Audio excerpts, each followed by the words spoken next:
After almost a decade of use, I'm finally retiring my NVIDIA EVGA 1070 for the Win Edition graphics card, and I'm replacing it with a brand of graphics cards I haven't seen since the early 2000s. So I purchased this graphics card roughly 9 years ago, and I was using it for pretty much everything. Streaming, gaming, you name it. It did a very good job, and such a good job that I'm still using it today.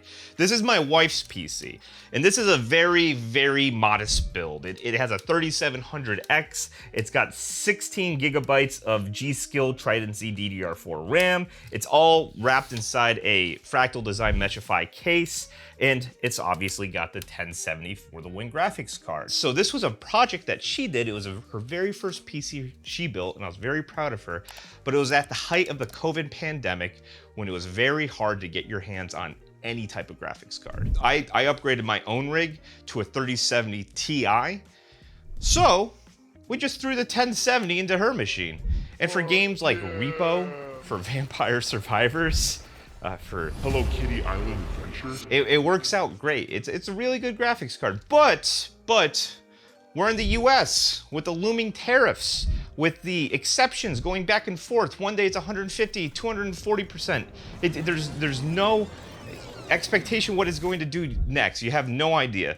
So I decided it was time to go out and replace this graphics card while we still could and get something of great value.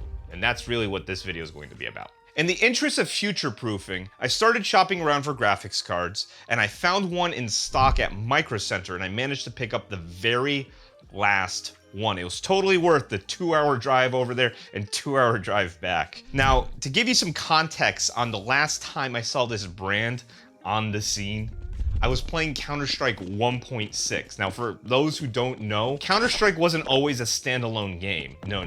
You had to get the Half-Life game on disc. You had to install it on your PC, then you downloaded the Counter-Strike mod. And that's where the era that I'm in when I last saw this brand. And of course, I'm talking about Sparkle. Now, Sparkle got their start making budget NVIDIA GeForce graphics cards. And it's kind of ironic that now they are making budget Intel Arc graphics cards, right? But what we have here is a Sparkle B580 Titan. And I think this is going to be a pretty cool installation. I got some benchmarks from the 1070 before, like yesterday or whatever, but just so we can compare these two cards, and I'm very curious, like how much performance increase are we really going to get on a budget Intel card versus, a decades old 1070. Is it even worth it? I'm going to start getting this ready for the breakdown and installation. While I do, voiceover version of me is going to tell you a little bit about Sparkle and this graphics card. Enjoy. See you in a minute. I got very lucky, guys. This was the last B580 in stock at the local Micro Center. It is $50 more than the Intel reference card, but in return we're getting a GPU with a 3-fan cooler. Spec-wise though, it's identical to the Intel reference card, but ships with a meager 3% overclock. The B580 is based on the new Battle Mage architecture, coming in with 12 gigabytes of DDR6 memory, a 2670 megahertz base clock speed, and a maximum TDP of 190 watts. So for $300, you are getting a slightly upgraded B580 complete with a metal backing plate. And it's pretty long, so make sure it fits in your case. It'd be pretty embarrassing if it didn't. Now what we gotta do is we gotta take out the 1070, and then we'll put in the Sparkle here.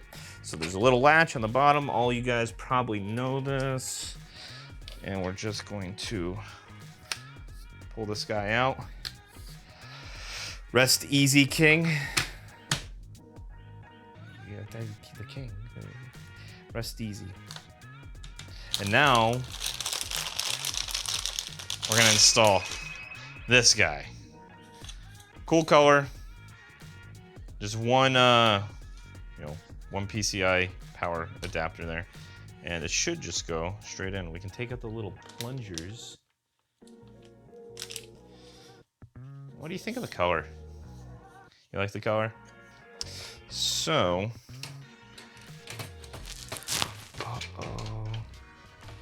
uh-oh. Me, sir. It doesn't fit. No. It doesn't fit. We gotta take out one of your fans. So as it turns out, This is too big to fit in the meshified case with the front fans.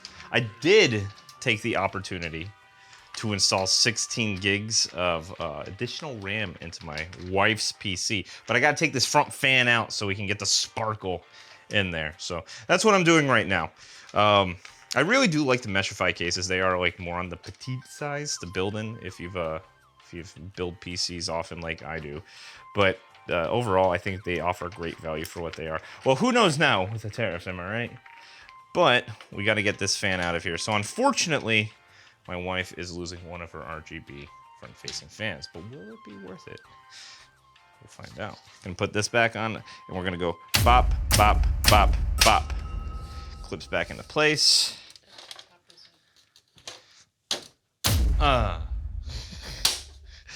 And then we're gonna take off the side right here.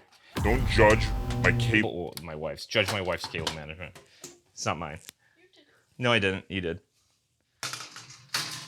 And let's see. We gotta trace this guy right here. That needs to come out.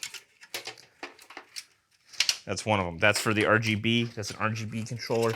My wife loves RGB. Don't you? You love RGB. Yeah. These are just no name. What's this? This is up here. These aren't even like the best fans in the world, but they were cheap and it's what we had at the time. This guy should fit now. Look at that. It's huge. We're just gonna line it up with the PCI slot right here. Just like that. That's all we need to do. I need to find the screws that I took out that I put somewhere that aren't there. Can you believe how fat this graphics card is? Okay, gonna put it in just like that. You know what? We're gonna get this set up with a monitor, and we're gonna start installing some of the software, and we'll be right back. You just caught me looking over my notes here because I went through a nightmare with this computer last night. Let me tell you, there was a lot of stuff I went through. I had to update the BIOS. I couldn't get to the BIOS. The mFlash utility wouldn't work. The flashback utility wouldn't work. I was forced to download MSI Center. I know, it's gross, right?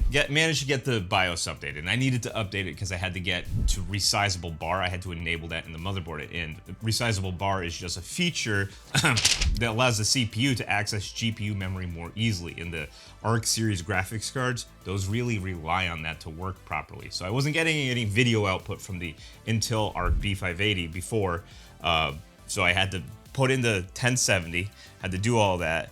And then when I wanted to check, once I updated the BIOS, I was getting no BIOS output because the new BIOS wasn't working with the 1070. So then I could switch over to the B580 and everything ended up working. So I did everything you usually do. I installed the graphics drivers updates. I used DDU to remove all the old graphics drivers.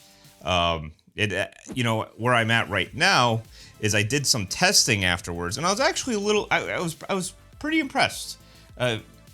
What Intel's managing to push out for a price point of about $250 to $300 is pretty crazy. For 1440p gaming especially, you can now officially, in my opinion, game at 1440p on a budget. I was getting some pretty impressive results. I'll put them up on screen here for some of the benchmarks. I'll actually do a comparison up on screen right now for comparisons between the 1070 and the B580, the Sparkle, the Titan edition, guys. So it was actually pretty cool. I did some housekeeping on the PC, so I updated it to 32 gigs of RAM. I had a 32 gig sticking around, so I popped that in there. And I also changed some of the fans around, so now we have a positive airflow in here. So we have the top two as intake, the front two as intake, and one exhaust here. And if you guys ever get confused with what's your intake and what's your exhaust, the easiest way is you take a piece of paper, you put it on the outside of your machine, it'll either blow away or start sucking. So that's how you'll know if it's bringing air in or out. So I set this up in a positive airflow. We got air coming in here, we got air coming in here, it's going out over there. And I managed to get in this fan that I thought I wouldn't be able to fit here, which is good because I'll be able to bring some fresh air for the Sparkle B580. So I'm really excited about this graphics card. This should last my wife, the Cozy Gamer, for at least 3 to 5 years. And I think it provides really great value, especially for, I got this for $300. Now, are these gonna be in stock? I feel like we're back in 2020.